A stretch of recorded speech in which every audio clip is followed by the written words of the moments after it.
Victime d'une importante affaire d'escroquerie, j'ai eu l'occasion de recevoir un certain nombre de documents concernant cette affaire, jusqu'au jour où j'ai été très interpellé par les conclusions d'un avocat adverse. Et ces conclusions m'ont attiré l'œil sur un triangle avec des étoiles figurant en milieu de page. Je n'ai pas compris ce que ça signifiait, et pourtant j'en avais déjà vu dans bien d'autres jugements ou dans bien d'autres conclusions d'avocats. Ce qu'il y a de très intéressant dans ces signes maçonniques, c'est qu'en définitive, à l'origine, on appelle ça un cul de lampe. C'est-à-dire ça sert à séparer les paragraphes, mais la pointe doit être en haut, et doit être, si vous voulez, les astérix doivent être très resserrés. Et alors là, c'est carrément dénaturé en définitive, donc c'est certainement un signe de reconnaissance, d'autant plus que l'on remarque que, si vous voulez, ces étoiles sont placées à des endroits très précis.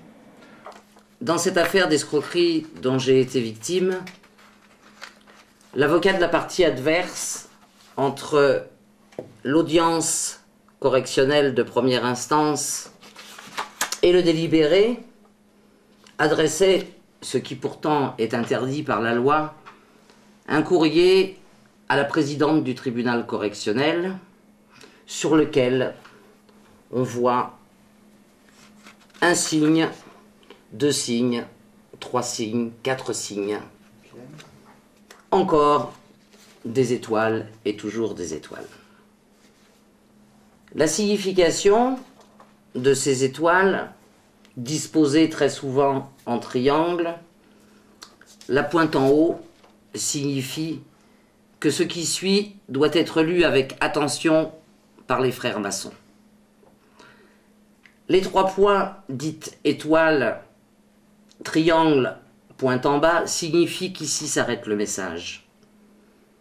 Les 3 points en ligne signifient, et c'est quand même très intéressant, que ce qui suit s'impose à tous les frères maçons et qu'ils doivent tout faire pour que ce message aboutisse, que le jugement soit justifié ou non, susceptible d'appel ou non.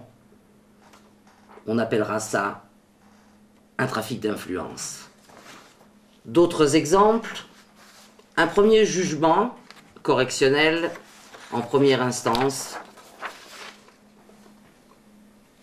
une page, 2 pages, tout est normal. L'auteur des faits a été en première instance correctionnelle condamné pour faux bilan et escroquerie, et devant la cour d'appel, que voit-on? À 3 endroits différents. Là, ce sont des croix. Là encore, code qu'emploient certaines obédiences pour influencer tout simplement les magistrats. En cour d'appel, cela signifie que si la cassation en est saisie, les frères doivent bien sûr en tenir compte. Dans cette même affaire, ayant déposé une citation directe à l'encontre du commissaire aux comptes qui avait certifié le bilan, on a aussi d'autres repères dans l'ordonnance rendue par le juge d'instruction, 2 étoiles. Vous pourrez constater, et je vous invite à le faire, que sur ces ordonnances, souvent, vous avez bien évidemment une référence, entourée par 2 petits points. Là encore, ce sont des codes. À chaque fois, le justiciable perd dès qu'on voit arriver les étoiles. Dans d'autres conclusions d'avocats, en l'occurrence un avoué, qui s'avère d'ailleurs être le mien, lui aussi met 3 étoiles en ligne. Il s'agit d'un jeu de conclusion que la Cour aura pour procéder au jugement. Le mandataire liquidateur, dans ses conclusions, demande à être mis hors de cause et de condamner Madame Porteau à 1 000 euros en vertu de l'article 700 du nouveau Code de procédure civile. Alors que ce personnage a été condamné en première instance et par la Cour d'appel pour faux bilan. Ce faux bilan, je veux dire, caractérise une banqueroute frauduleuse. Donc le mandataire liquidateur devait engager une procédure contre cette personne. Et cela n'a pas été le cas. Alors ça peut être qualifié comme trafic d'influence. Et c'est réprimé par le Code pénal. Et notamment par l'article 432.11 qui punit de 10 ans d'emprisonnement et à 150 000 euros d'amende. Et si on prend l'alinéa 2 de ce même article, il est bien spécifié. Soit pour abuser de son influence réelle ou supposée, en vue de faire obtenir d'une autorité ou d'une administration publique des distinctions des emplois des marchés ou de toute autre décision favorable. Et là, c'est le cas.